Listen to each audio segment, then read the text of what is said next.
هتطلق، وفيها ايه يعني؟ ما كل الناس عماله تتطلق، جت عليا انا يعني؟ عيالي هرمهم له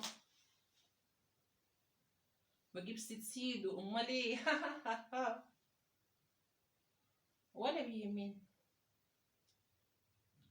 هو هو مضغوط، الشارع محل 4، تمشي واحدة أجيب 4، فيها إيه يعني؟ بتبقى توريني بقى هتصرف على عيالها منين؟ هرميلها العيال ومش هصرف عليها. أما أشوف بقى يا أنا يا هي إيه اللي بيحصل. مش عارفة إيه اللي بيحصل. تفتكروا إيه اللي بيحصل؟ هقول لكم أنا بقى إيه اللي بيحصل، بس صلوا على النبي كده عليه أفضل الصلاة والسلام، ونشوف إيه اللي بيحصل في الدنيا دي. ايه اللي بيحصل دلوقتي؟ الطلاق بقى كلمة سهلة قوي، هو يقدر يقولها وهي تقدر تقولها. عايزين بقى احنا نشوف بقى هو في ايه وهي في ايه، ما احنا عايزين نعرف البيوت بتتخرب ليه. تمام؟ بصوا بقى صلوا على النبي كده، هو عايزين نشوف بقى ايه الحكاية من كلمة طلاق دي. زمان كان عيب الست تنطقها وتقولها. تمام؟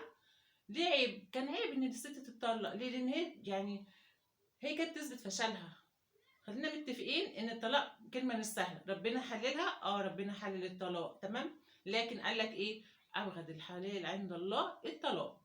يبقى هو فعلا ربنا حلله، بس ربنا ما كانش بيحب الطلاق. ليه؟ لان هو ربنا ما بيحبش الخراب. خلينا متفقين ان الطلاق ده خراب. انت ليه تخربي على بيتك وهو ليه يخرب على بيته؟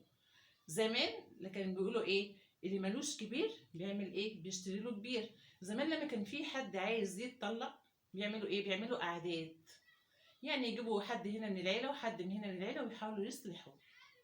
يشوفوا حد كبير كده من العيلة يحاول يصلح ما بين هنا وما بين هنا. ليه؟ علشان خاطر البيوت دي لما يعني بتتبني بتاخد سنين عشان تبنيها، لكن لما تيجي تهديها ايه اللي بتهد في ثانية. تمام؟ الطلاق دوت او الحياة الزوجية ما هياش رحلة، مش رحلة ليك ولا ليها. طول ما في عيال انتوا الاتنين مشتركين في الحكاية ديت، لازم تحافظوا على بيتكم. هتقولي لي ازاي؟ هقول لكم ما هو دي بقى مسؤوليتكم انتوا. في مشاكل بتحصل ما بين الراجل وزوجته، هل ملهاش حل؟ هل ما فيش كبير يقعد ويتكلم؟ ليه احتمال نجري على المحاكم وهي تعمل محاكم، تجري على المحاكم ويعملوا مشاكل، وده يقول وده يقول. بيقولوا فين؟ اقول لك فين. مش ما بين اصحابهم وبعضهم كمان، لا ده بقت على النت. ما احنا اسرارنا كلها بقت على النت. ما احنا من يوم ما النت ده دخل بيوتنا وهو خرب بيوتنا. ليه؟ لان كل حاجه بقت على الملأ، ودي تتدخل وده يتدخل، وده بكلمه وده بكلمه. ليه حياتنا بقت على الملأ؟ ليه ما نكونش كلنا كده جوه بيوتنا، تبقى اسرارنا لنفسنا؟ يبقى انت وجوزك انتوا الاتنين مع بعض تحلوا مشاكلكم، ما تدخلوش طرف تالت ما بينكم. في مشاكل مش هنقول لا، اقتصاديه واجتماعيه. خلينا نقول الحق. في حالات طلاق تستدعي الطلاق، في حالات تستدعي الطلاق، في حالات لا، في حالات لا. سهل جدا كان ممكن بقى بقعدة الأهل، وهنا طرف كويس وهنا طرف كويس، ويحلوا الموضوع مع بعضهم. احنا بنتكلم النهارده عن الطلاق لان لسه عايزين نشوف بقى دور الزوجة ودور الزوج. احنا الاتنين لازم نصلح ما بينهم. الطلاق مش هو الحل، ومش هو نهاية المطاف، ومش هو زي ما بيجيبوا لك كده بقى ان الهانم قاعدة بتحتفل وجايبة تورتة وفرحانة والكلام ده. لا لا لا لا. الراجل مهما كان راجل هو سندك، هو ظهرك، هو اللي هيعينك في حياتك. انتوا الاتنين واحد، انتوا الاتنين جزئين تتجمعوا بعض، انتوا الاتنين بحاجة واحدة. هو ستر عليك وانت ستر عليه. احنا بيوتنا بتتخرب ليه؟ ليه بنسمع من بره؟ ليه بنسمع من الناس؟ ليه ما يكونش احنا ليه حياتنا احنا واحنا نحلها بايدينا؟ ليه كل حاجة احنا عم مكبرينها وهي سهلة قوي؟ العشرة مش بالساهل، والطلاق مش بالساهل. ليه احنا بنخرب بيوتنا؟ ما بتفكروش ليه في الطرف الثالث المهم قوي قوي قوي قوي؟ الاولاد.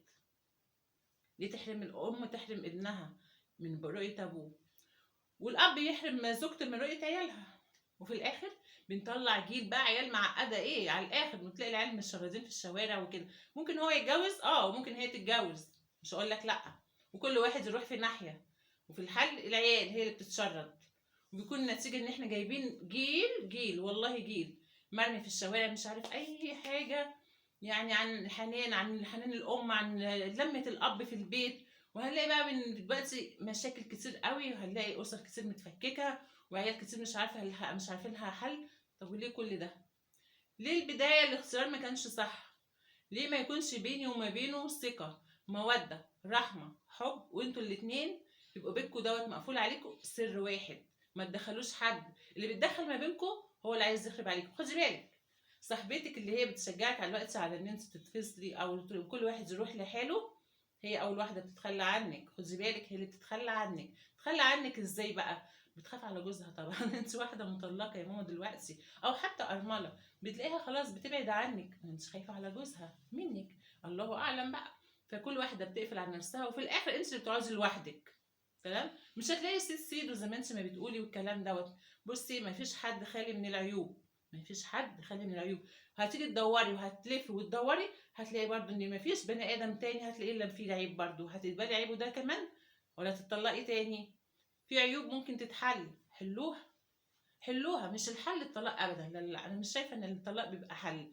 الحل ان احنا نركز كده في بيوتنا، نشوف مشاكلنا، نشوف يعني مثلا العيب دوت في الشخص ممكن نحله ولا لا. لو عرفت تحليه، ليه لا ما تحليه؟ حلي مشاكلك بينك وما بين نفسك كده وما بين جوزك. شوفي الحياه صعبه. هنقول ان احنا الحياه الاقتصاديه، وفي ناس مش عارفه تصرف على بيوتنا، دي حاجه من الحاجات اللي فعلا هدمت البيوت. لكن انت مش ست اصيله؟ تقدري تقفي جنب جوزك ولا لا؟ تقدري تسنديه ولا لا؟ هنا الست الاصيله بجد اللي بتظهر في وقت الشده، اللي تمسك بيتها، تحافظ عليه، تلمه. انا دلوقتي بكلمك انت، لكن هو برضو ليه دور، وهكلمه هو كمان. ان شاء الله هعمل حلقه تانية جديده، هنشوف ايه اللي بيحصل دلوقتي، فين حقوق الست وفين حقوق الراجل. عايزين الست تبقى منصفه وتدي حقوق الراجل، وعايزين الراجل يبقى منصف ويدي حقوق الست. مش هنجيب ايه، مش هنعمل فريقين، هنجيب واحده من هنا تدي حقوق الست، الست وتفرعنوا على الراجل، لا لا لا لا. ونجيب واحده كده متلمعه وقاعده حلوه كده بيضه كده، ونجيبها عشان يعني تقوي الراجل على الست. وبعدين احنا عايزين نعمل ايه؟ عايزين نبقى الاتنين ياخدوا حقوقهم، هنا مساواة وهنا مساواة، هنا عدل وهنا عدل، هنا حقوق وهنا حقوق، هنا مودة ورحمة وهنا مودة ورحمة وحب. فين الحب؟ احنا عايزين الحب بتاع زمان يرجع. عايزين بيوتنا تبقى حلوة كده. فين التقاليد بتاعتنا؟ فين التمسك؟ الست الأصيلة فين؟ الناس الحلوة اللي بتتدخل يعني دلوقتي، الأم الزوج، يعني أم اللي هو الزوج اللي هي تبقى الحمل اللي هي البنت، بتخرب عليها. طب ما تعتبريها بنتك، ليه تخربي عليها؟ ده احنا بنشوف بلاوي. حافظوا على البيوت. الستات اللي تتدخل في الخير، واللي مش تتدخل في الخير هيقعد لها في عيالها. مفيش حاجه بتروح، مفيش حاجه ابدا. ان انت لما تعامل الست دي كويس، هيقعد لك في بناتك، هيقعد لك في اختك، هيقعد لك في كل حبايبك اللي حواليك.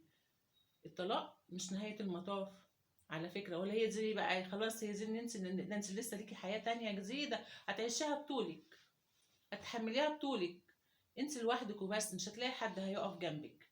بيتك اللي انت خربتيه وتحدي دوت راح، عيالك راحوا. طيب وفين الحبايب اللي كانوا بيقووكوا؟ اختفوا. وانت هتعملي ايه؟ هتقعدي كده؟ فكرتيش في القدام؟ ما فكرتيش ان انت لما تروحي المحاكم وتروحي هنا وهنا وهنا اهو، اللي هتستفزيه خراب البيت. في مشاكل تقدري تحليها انت وجوزك بعيد عن الناس كلها. تمام؟ اتمنى اتمنى اتمنى يبقى احنا بيوتنا مقفوله. بلاش النت، بلاش اسرارنا تطلع على النت، بلاش تشتكي كل شويه. انت عايز في حاجه مزعلاكي من جوزك، لما يجي اقعدي معاه واتكلمي، اتكلموا بينكم ما بين بعض، ما تدخلوش حد وطرف تاني ولا تالت. كل ده بيخرب، مفيش حد بيحل. اللي هيحل ايدك انت، حياتك انت، عقلك انت، تفكيرك انت، بيتك انت. مفيش حد بيحل لحد. في اللي بيدخل عشان يخرب هو بس. هو ده اللي احنا بنشوفه. مفيش دلوقتي حد بيدخل عشان يصلح ويلم الليلة عشان خاطر العيال، عشان خاطر البيت، لا. حافظوا على بيوتكم.